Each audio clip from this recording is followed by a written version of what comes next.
Hey all, welcome back to the Shreve Crump and Low YouTube channel. I'm your host Jack Tyler, and today we're going to shake things up a little bit and do things a little differently. So we're going to be treating this like a Q&A, and we're going to be discussing the change that we've seen in the market and just in terms of people's style moving back towards precious metal watches as opposed to what we saw, primarily over the last 2 or 3 years, which has been a real obsession with stainless steel sports watches, and we're going to jump right into it. So I think Spencer has some questions and we'll go from there. Are gold watches only for old people? No, definitely not. I think that, as someone who spends an unfortunate amount of time on social media, I'm seeing more and more, I guess you'd say younger people, young professionals, wearing not only precious metal watches, but also like smaller sizes are definitely like becoming more on trend in a way that I don't think we really have seen before, right? I mean, I think a lot of watch enthusiasts have been sort of clamoring and hoping that the big brands would be releasing smaller sizes for people that are super into vintage watches. But I feel like the smaller size trend is now kind of spilling over a little bit more into the mainstream for people that maybe have no idea that vintage watches used to be a little bit smaller, but are just more attracted to that style. Like I see like a lot of clothing going oversized and a lot of like jewelry and watches in particular kind of going on undersized, right? Like we see a big trend right now in menswear where men are wearing high jewelry. They're wearing, some jewelry that may have been previously only worn by women, or not only worn, but predominantly worn by women. And I think the wristwatches are kind of, falling into that category as well, which I think is really exciting. I think it's opening up a lot more opportunities for people to, feel comfortable expressing themselves through watches than maybe they would have 5 or 6 years ago. Does a gold watch always have to be flashy? Mm. Well, I think that depends on how you define, being flashy. And I think a lot of it has to do with how you're going to style that watch with what you're wearing. I mean, I think that a gold watch or a two-tone watch like this can be very at home, in a more formal or more casual setting. But I think it also has to be reflected in everything else that you have on. I mean, if you're wearing a giant yellow gold watch and you're just rocking a t-shirt and jeans, it might stick out a little bit more than if you're slightly more formally dressed. So I think it all really depends on your comfort level. And I think it also depends on, how you interact with people. I mean, if you're constantly like, accidentally like scratching your, face or like moving your wrist around so that everybody can see your giant gold watch, then yeah, it's going to come off as flashy. So I think a lot of it depends on the wearer, but it certainly doesn't read that way every time I see somebody wearing, something like what's on the table right here. Does wearing gold make you an Well, I think if you're an you're an right? Like wearing a gold watch is not necessarily going to change that. And again, it really has to do with how you present yourself. I think that as I've said before on this channel, it's really easy to think of watches in a vacuum, and I like to remind myself on a pretty constant basis that your watch is a part of your outfit, and you should take those into consideration. Not that there's hard and fast rules on what type of watch you should wear with what type of outfit, but when you put it together, that's going to be how you present to people. So I think it's important that if you are going to wear a watch that has a little bit more shine to it, or something that is in precious metal that's going to stick out a little bit more, that you kind of dress around that, or at least be a little bit more aware of it, because that's how people are going to interpret you. What do you think about the recent resurgence of the two-tone? Oh, I'm all about it. I think that I mean, obviously I'm wearing a two-tone watch today, so I guess I'm slightly biased. I mean, I think that obviously there are some two-tone watches that do it better than others. I think that there are certainly some watch models, this one included, that honestly I think they're best in two-tone. Like to me, the Santos is I just see it as a two-tone watch. There are other watches where I can see how it can be very much perceived that it's sort of the in between, like it's not quite a gold watch, it's not quite a steel watch. So I think it all has to do with the execution, which is, anything aesthetic, anything design wise. But I think it's cool to see. And I think that it's a really nice option for a lot of people that kind of want to, have a foot in both worlds. And it has been done really well before with several different watches. Does white gold have a place in your collection? I mean, it has. Yeah, I had a white gold Longa one, but I think that that was, at least speaking personally, that was before I was comfortable owning, a yellow gold watch or owning a rose gold watch, because much like I would imagine some people watching, it is a little bit daunting because there sort of is a stipulation around those watches, which I think is definitely falling off again now that they're becoming more in vogue.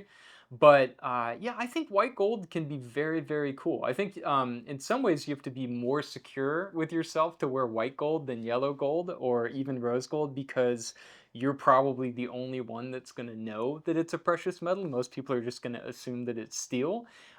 So yeah, I mean, I think that I will probably have another white gold watch in my collection going forward. But right now, I'm pretty much into yellow and rose gold, exclusively. Do you think that people that collect only stainless steel watches have a boring collection? No, not necessarily. I mean, I haven't been doing this a really long time, but I've been doing it long enough to realize that, you just really shouldn't judge anybody's collection, as long as they're like it makes them happy. I think if you have a collection that's all stainless steel sports watches and you don't wear them because you bought them as investments, I might have some feelings about that. But if each one of those watches is special to you, even though they might look all the same to someone else, and it makes you happy, then who's to judge? But I do think that even though my collection is predominantly of one brand, that having variety is really important. And not to launch into a whole thing, but you can watch my collector to collector video that we did a couple months ago. We'll leave a link in the description below. But for me, I came to the conclusion of sort of, honing in on one brand after I experienced just about every brand out there. So it wasn't like I started in that one place. I kind of went out and then came back in, if that makes any sense. And I have to say, every watch in my collection does make me happy, even though a lot of them are steel. So yeah, I think to each their own. What celebrity or character do you think wears gold watches the best? I guess the first thing that comes to mind is the movie Wolf of Wall Street. I think of Jordan Belfort, and he throws that gold watch into the audience, and it just kind of like, interestingly enough, we're talking about how like this is becoming more commonplace, and gold watches are becoming less of like a, oh, look at that. Whereas like that particular character could not be more on the excessive flashy side of things, but it just kind of makes me laugh, and that was the first thing I thought of when you asked that question. How do you feel about sports watches done in all gold? Yeah, there is one on the table here that might be a little bit polarizing. It certainly is for me, and this is just like my favorite brand. I mean, I get it. I get why they are out there. However, I guess I've always felt that the execution of precious metal usually resides best in the world of dress watches. And like I know that this particular watch, the Santos, kind of skirts the boundaries between dress and sport, but I still feel like it's a relatively dressy watch, especially in the smaller sizes.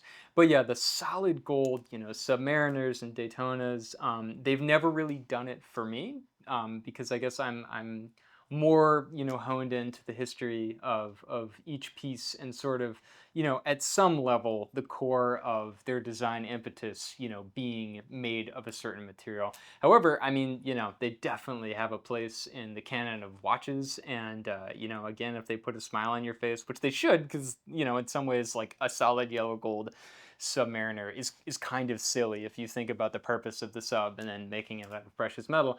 That could put a smile on your face, whether it's for, a good thing or a bad thing. That's totally up to you. Is there any watch you hope gets the all gold treatment? Yeah, I would love to see a all yellow gold Historiques Coin de Vache. I think that that would be a very cool watch. Seems like Vacheron in particular pretty much just uses platinum and rose gold these days. Same with Longa. I think they might have one yellow gold Longa one in the catalog right now. I think it's boutique only, but I don't know. At least for me, I have always felt the most comfortable with yellow gold, and those are two brands that I would love to see utilize that more. Would you choose platinum over gold? Over white gold? Yes, I would. And that's just because after like getting I have a yellow gold date just, and after you get used to that weight, it's really hard not to become obsessed with it. And obviously, platinum is a little heavier than gold. So yeah, if I was gonna decide between white gold and platinum, if it was within the budget, I'd go platinum. But platinum versus yellow gold, I think still, at least for me, I'd probably go yellow gold. Which brands do you think have the best tones in their gold? Oh, right. Yeah, we were talking about this earlier. Ironically, even though I wish that a lot of Vacheron's watches, especially in the Historiques collection, used yellow gold, I do really like their rose gold because I think it's very subtle, whereas a lot of other rose golds, in particular, I can think like AP and Rolex to some degree, can kind of fall into that very coppery color, which just doesn't really work for me personally. Obviously, everybody's going to have very personal preferences, but I like the subtleness of Vacheron's rose gold for sure. I like, Rolex's yellow gold, I think is fantastic, by comparison to their rose gold. And then obviously platinum and white gold, there's hardly much of a differentiation over brands. I can't think of one particular brand that I can say their platinum looks immensely different than others. But maybe you have a comment, and if you do, definitely leave one below. Well, thanks for taking the time to join us today for this little Q&A. I hope that you enjoyed it, and I'm sure that you have an opinion on this ever-growing trend moving back towards, or at least seeing more people out there in the real world wearing precious metal watches, or maybe choosing to go that route instead of the more ubiquitous steel sports watch route, which I certainly am guilty of. So what are you wearing? What's next on your list? Is it a steel watch or is it a precious metal watch? Leave your comment below and make sure to subscribe. Thanks again for watching.